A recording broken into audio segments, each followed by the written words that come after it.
Hi hello welcome to our channel. నేను మీ శ్రీ. ఈరోజు మనం చెప్పుకోబోయే కదా ఇష్టమైన సకుడ పార్ట్ 56. ఇక ఆలస్యం చేయకుండా కథలోకి వెళ్ళిపోదాం. ధరణి మళ్ళీ కాల్ చేయబోతుండగా తల్లి రావడంతో ఫోన్ పక్కన పెట్టేసింది. రేపు పెళ్ళికి వెళ్తున్నా, నువ్వు రావాలి, రేవతి చెప్పగానే ధరణి తలాడించింది. ఏమైంది, ముఖం అలా ఉంది? రేవతి అడుగుతుండగానే ధరణి మొబైల్ రింగ్ అయింది.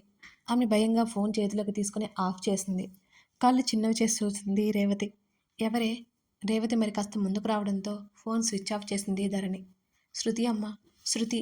ఛార్జ్ అయిపోయిందని తర్వాత మాట్లాడదాం అనుకున్నాను అంటూ మొబైల్ బయటకు తీసి స్విచ్ ఆఫ్ అయింది అని తల్లి వైపు చూపించి ఏమీ తెలియనట్టుగా ఛార్జ్ పెట్టింది ధరణి. సరే గాని అన్నీ రెడీగా ఉన్నాయి కదా, రేపు మార్నింగ్ టిఫిన్ చేసి బయలుదేరదాం. తల్లి మాటలకు తలాడించి నవ్వింది. అత్తకి కాల్ చేసావా అమ్మా అని అడిగింది ధరణి. నువ్వేమనుకుంటున్నావే? ధరణికి కావలసిన చీర నగలు తీసి పక్కన పెడుతోంది రేవతి. మీరు రోజుకొక్కసారైనా మాట్లాడుకుంటారుగా, మాట్లాడేవేమో అని అనుకుంటున్నాను అంది ధరణి. రేవతి నవ్వింది. నవ్వుతావేంటి? సమాధానం చెప్పకుండా అడిగింది తల్లి నవ్వుకి అర్థం బోధపడక. ఇదిగో ఈ చోకర్ బాగుందా లేకపోతే వేరేది పెట్టుకుంటావా? రేవతి రెండు చూపిస్తూ అడిగింది. ఏంటి, నువ్వు చీర తీసావు, నేను చీర కట్టుకోను, నేను డ్రెస్ వేసుకుంటా. ధరణి ఒప్పుకోలేదు. నోరు ముయ్యవే, ఇంకెప్పుడు కట్టుకుంటావు నువ్వు? అందరూ రేపు ఎలా వస్తారో తెలుసా? ఈ మధ్య ఎప్పుడైనా చీర కట్టుకున్నావా? అప్పుడప్పుడు కట్టుకోకపోతే పెళ్ళైన తర్వాత ఇబ్బంది పడతావు అని స్థిరంగా చెప్పింది రేవతి. నాకు చిరాకమ్మా, అప్పుడప్పుడు తప్పద్దరని. ధరణి గడ్డం పట్టుకుని బ్రతిమాలింది రేవతి. సరే, నీకు కావాల్సింది బాగానే సాధించుకుంటావు. ధరణి విసుక్కుంది తల్లిని. అత్త నిన్ను అడిగింది, ఒకసారి కాల్ చేయి అంటూ బయటికి వెళ్ళిపోతున్న తల్లిని చూసి ధరణి నోరు తెరుచుకుంది. అక్కడేమో అంత కోపంగా మాట్లాడి ఇక్కడేమో అత్తతో ముచ్చట్లు పెడుతుందన్నమాట. పళ్ళు నురుకుంది ధరణి. ఆమె నిట్టూర్చింది కాసేపటికి. తన తల్లి చాలా తెలివైనది. ఎక్కడ ఎలా ఉండాలో అక్కడ అలాగే ఉంటుంది. ఊరికే మాట పడే రకం కాదు. ధరణికి ఆ విషయం బాగా తెలుసు. ధరణి మానవికి కాల్ చేసింది. అత్త. ఎందుకో ధరణికి ఏడుపు వచ్చేసింది. ఏంటి, మీ అమ్మ తీసుకెళ్ళిపోగానే నన్ను మర్చిపోయావు కదా? మాలవిక చిరుకోపంగా అడిగింది. నేనెలా మర్చిపోతాను అంది ధరణి. మర్చిపోయావా లేదో అర్థమవుతోందిలే అంది మాలవిక. అత్త ప్లీజ్ అలా అనకు. మా అమ్మ కంటే నన్ను నువ్వే బాగా అర్థం చేసుకుంటావు, నీకు తెలియదా అంది ధరణి. తెలుసు. నెక్స్ట్ వీక్ నేను మావయ్య అక్కడికి వస్తున్నాం. మాలవిక ఆ మాట చెప్పగానే ఏదైనా పని ఉందా అత్త? ఉందిలే చిన్న పని అంది మాలవిక. ధరణి గగన్ గురించి ఆమె ఆలోచనలు కొనసాగుతూనే ఉన్నాయి. వాళ్ళిద్దరి రిలేషన్ ఆమెకి ఎప్పటినుంచో అర్థమైంది. కానీ కానట్టే ఉంది మాలవిక. సరే, నేను ఎక్కడికి వెళ్తున్నాను, ఎక్కడే ఉన్నాను. మాలవిక చిన్నగా నవ్వింది. అత్తా. చెప్పు. మావయ్య. ఏమైంది మావయ్యకి? ఆఫీస్కి వెళ్తారు అని అడిగింది ధరణి. నా మీద కోపంగా ఉన్నారా? చెప్పా పెట్టకుండా వెళ్ళిపోయానని. కోపం లేకుండా ఎలా ఉంటారు మరి అని మాలవిక పెదవి విరిచింది. అత్తా అంది ఏడుపు గొంతుతో. ఏమో నాకు తెలియదే, నువ్వే మీ మామయ్యతో మాట్లాడుకో. నువ్వు చెప్పలేదా నేను రాను రాను అని చెప్పాను? అమ్మే బలవంతంగా లాక్కొచ్చింది. నీకు తెలుసు కదా ధరణి గారంగా అంది. మీ అమ్మ రమ్మనగానే వెళ్ళిపోయావటే? ఇక్కడ నీ వాళ్ళకి చెప్పేది లేదా? ఎప్పుడు మాట్లాడతావు, ఎప్పుడు సమాధానం చెప్తావు? మాలవిక మాటలకి ధరణి ఆలోచనలో పడింది. గగన్ కోపం అర్థమయ్యి ఆమెకు నీరసం వచ్చింది. ఉఫ్, తను వచ్చేసినందుకే అతను అంత కోపంగా ఉన్నాడన్నమాట. అయ్యే బాబోయ్, ఇప్పుడు ఏం చేయాలి? సారీ అంది ధరణి. సర్లే, ఇంకేంటి మరి? ఇంకేముంది? సరే, అవన్నీ మనసులో పెట్టుకోకుండా కాస్త ప్రశాంతంగా ఉండు. మాలవిక మాటలకి ధరణి సరే అంది. అయినా నువ్వేమీ ఎంబీబీఎస్ చేయలేదుగా, నువ్వేలా హాస్పిటల్ మేనేజ్ చేస్తున్నావా అది? అతని కౌగిలిలో ఉన్న వర్ష తల ఎత్తి ఆదిత్యని చూస్తూ అడిగింది. ఎంబీబీఎస్ చేయకపోతే ఏమీ, ఎంబీఏ చేశాను కదా, బిజినెస్ మెన్ నేను అని గర్వంగా అన్నాడు ఆదిత్య. బిజినెస్ మెన్ కాదు, డబ్బు ఉందని పొగరు నీకు. వర్ష మూతి తిప్పుతూ అంది. ఆదిత్య నవ్వాడు. నిజమే, డబ్బు వల్ల పొగర మాత్రమే కాదు, కాన్ఫిడెంట్ కూడా వస్తుంది వర్షు అని అన్నాడు ఆదిత్య. అబ్బో, కవర్ చేసుకుంటున్నావులే. నువ్వు కూడా మా బాస్ లాగా వర్కర్స్ని టార్చర్ పెడతావా? వర్ష మాటలకి ఆదిత్య మరోసారి నవ్వాడు. నో అంటూ ఆమె చెంప మీద నిమురుతూ అన్నాడు ఆదిత్య. అయినా నువ్వు అప్పుడే ఆ రెస్పాన్సిబిలిటీ ఎందుకు తీసుకున్నావా అది అని అడిగింది వర్ష. నిన్ను పెళ్లి చేసుకోవాలంటే తప్పదు. రేపు నీ ఫ్యామిలీ అడిగితే నేనేం చెప్పాలి? అని డాడీ డెసిషన్ నీకు తెలుసు కదా! ఆల్రెడీ నా ఫ్యామిలీ గురించి తెలుసు కదా! తప్పలేదు. అంటూ భుజాలు కదిలించాడు ఆదిత్య. అతని మాటలకి తృప్తిగా తలాడించింది వర్ష. అంకుల్, ఆంటీ వాళ్ళు ఎప్పుడు వస్తున్నారు అని అడిగింది. రోజు రోజు పోస్ట్‌పోన్ అవుతుంది. Maybe next month. నిన్ను అప్పుడే వాళ్ళకి పరిచయం చేస్తాను. ఆల్రెడీ నీ గురించి తెలుసు. కానీ నిన్ను చూడలేదు అంతే. ఆ మాటకి వర్ష ముఖంలో ఆశ్చర్యం. ఏంటి చెప్పేశావా? ఒప్పుకున్నారా?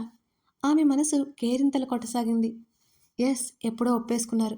చెప్పాను కదా నేను ఏదంటే అది అని ఆదిత్య భుజాలు కదిలించాడు. సంతోషంతో అతని పెదవుల మీద ముద్దు పెట్టుకుంది వర్ష. ఆదిత్య దగ్గరికి లాక్కున్నాడు. అది మా నానమ్మ ఫోన్ చేస్తుంది వదులు. వైబ్రేట్ అవుతున్న మొబైల్ చూస్తూ అంది వర్ష. తర్వాత మాట్లాడుకో మీ నాన్నమ్మతో అతను చెప్పి ఆమెని లేవనివ్వలేదు. అది ప్లీజ్, నిన్న కూడా చేసింది. నేను మాట్లాడలేదు. ఆమె ప్రయత్నాన్ని ఆదిత్య విఫలం చేశాడు. కొడుకుని అక్కడ ఊహించని శివకుమార్ షాగయ్యాడు. కమల్ ఆశ్చర్యంగా కొడుక్కి ఎదురు వెళ్ళాడు. కమల్ చిన్నగా నవ్వాడు. పక్కనే ఉన్న ఉదయ్ కూడా ఆశ్చర్యంగా చూస్తూ నువ్వు వస్తున్నట్టు చెప్పలేదు బావా అని అడిగాడు. సర్ప్రైజ్ బావా. కమల్ కూడా చిరునవ్వుతో సమాధానం చెప్పాడు. లోపల నుంచి తొంగి తొంగి చూస్తోంది దీక్ష. అతన్ని చూడగానే ఆమె కళ్ళల్లో మెరుపు. ముందే చెప్తే కనీసం ఎయిర్పోర్ట్ కన్నా వచ్చేవాడిని కదా, కమల్ పక్కనే కూర్చుంటూ అన్నాడు ఉదయ్. సర్ప్రైజ్ ఇలాగే ఉంటుంది అంటూ రజని రావడంతో ఎదురు వెళ్ళి హత్తుకున్నాడు కమల్. అదేంట్రా చెప్పపెట్టకుండా వచ్చేసా? ఆశ్చర్యంగా చూసింది రజని కమల్ వైపు.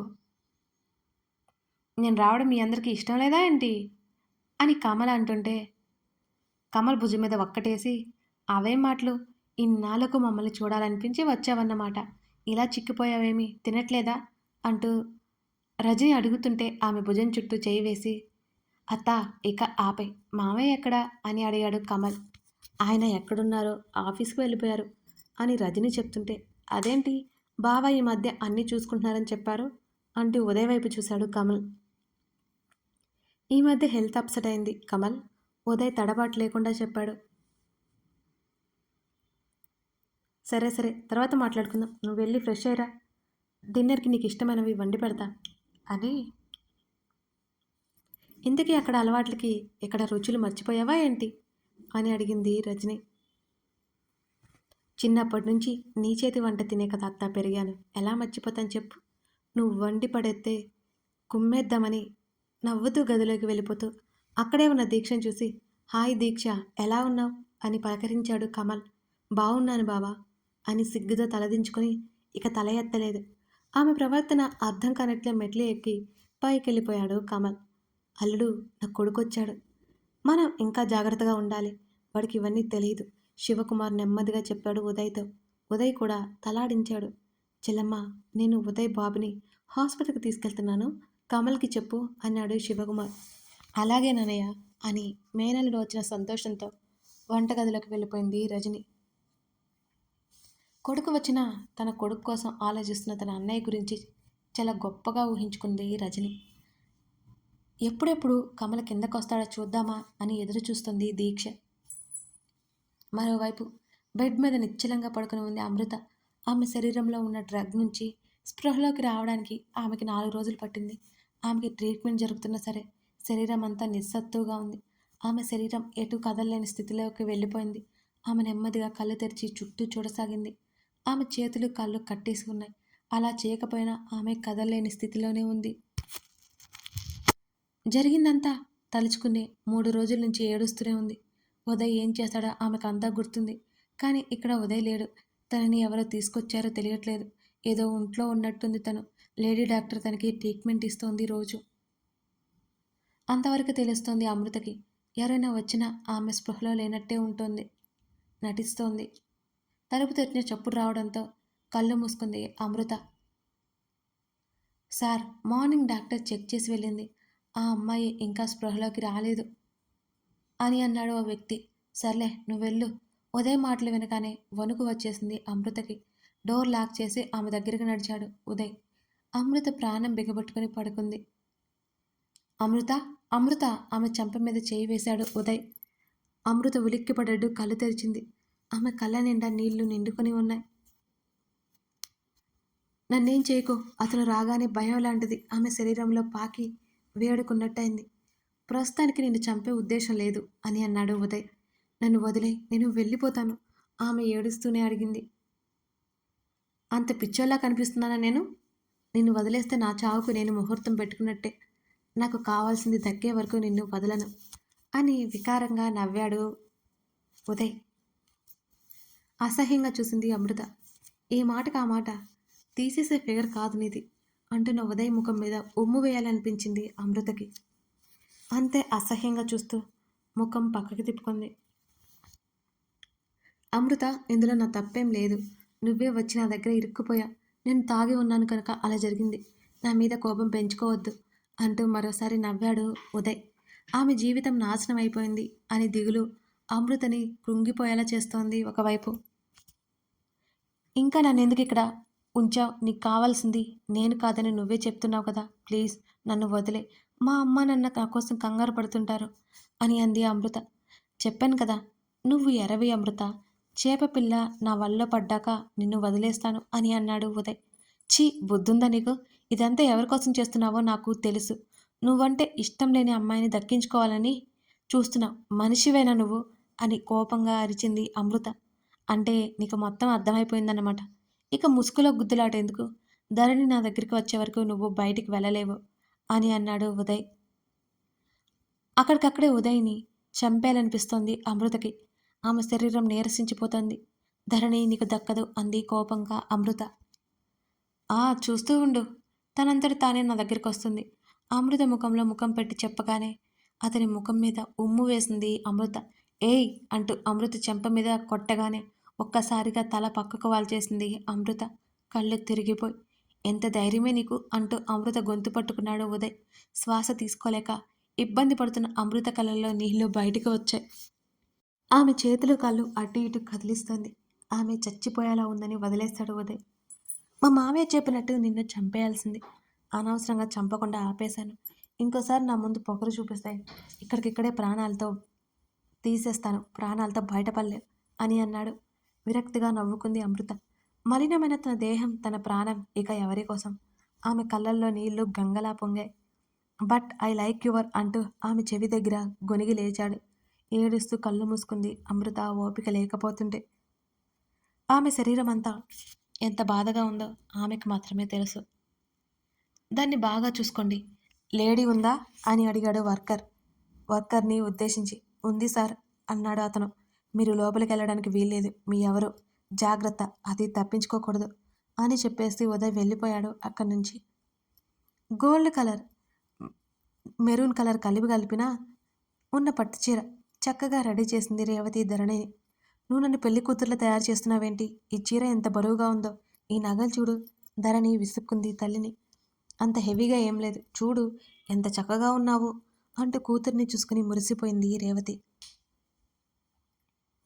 నా తలంతా నొప్పిగా ఉంది అంటూ తలలో పువ్వులు కాస్త వదిలి చేసుకుంది ధరణి. కరుణాకర్ అంకుల్ మీ డాడీ మంచి ఫ్రెండ్స్ అని నీకు తెలుసు కదా. వాళ్ళ అమ్మాయి పెళ్ళికి మనమంతా వెళ్ళకపోతే అంకుల్ ఆంటీ ఫీల్ అవుతారు అంటూ నచ్చజెప్పి ఎంత చక్కగా ఉన్నావో చూడు అంటూ మొటికలు విరిచి 4 ఫోటోలు తీసి మాలవిక్కి పంపేసింది రేవతి. నాకు పెళ్ళి అవ్వకముందు గగన్ చిన్నగా ఉండేవాడు, బొద్దుగా ఉండేవాడు, నా దగ్గర చక్కగా ఉండేవాడు. అలాంటి అబ్బాయి కావాలనిపించేది. కానీ ఈ దెయ్యం పుట్టేసింది. రేవతి చెప్పగానే ధరణి తల్లి వైపు కోపంగా చూసింది. కూతురి కోపానికి రేవతి నవ్వింది. నిజం చెప్తున్నానే, గగన్ని చూస్తుంటే నాకు ఇలాంటి కొడుకు కావాలనిపించేది. మై బ్యాడ్ లక్ అని భుజాల కదిలించింది రేవతి. కొడుకు కోసం వెయిట్ చేయకపోయావా? మరి నన్నెందుకు కన్నావు అంది ధరణి కోపంగా. పుట్టలేదు, ఏం చేయను, పర్లేదులే, దేవుడు అందమైన కూతుర్నే ఇచ్చాడు అని అంది ధరణి. ఉడుక్కుంటుంటే ఇంకా నవ్వేసింది రేవతి. నీ పోలికలే నా కదా నావి అలిగినట్టు ముఖం పెట్టింది ధరణి. ఊరికే అన్నానులేవే, ఇంత అందమైన బుద్ధిమంతురాల్ని కూతురున్నప్పుడు కొడుకు గురించి ఇంకెందుకు ఆలోచిస్తాను. సరే నిన్ను పిలిచినప్పుడు రా, మీ డాడీ ఏం చేస్తున్నారో చూస్తాను అని చెప్పి వెళ్ళిపోయింది రేవతి. రేవతి వెళ్ళగానే భారంగా తల పట్టుకుని కూర్చుంది ధరణి. కళ్ళల్లో తిరుగుతున్న నీళ్ళని కష్టంగా ఆపేసుకుంది ఆమె.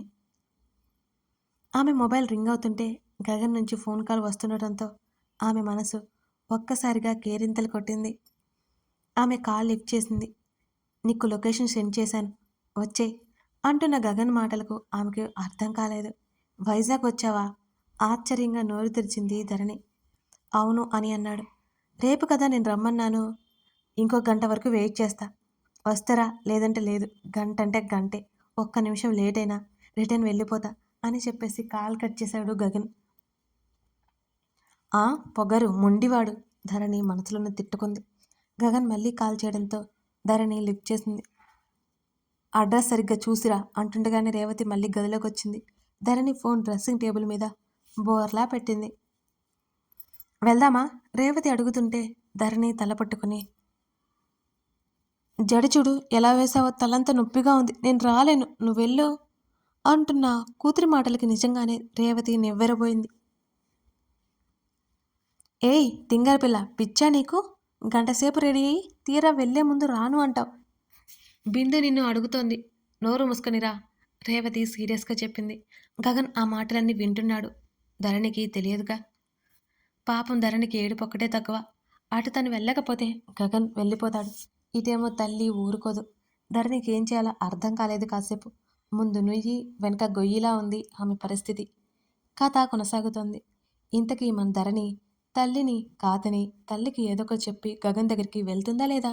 మీరేమనుకుంటున్నారో గెస్ట్ చేస్తే కామెంట్ చేయండి.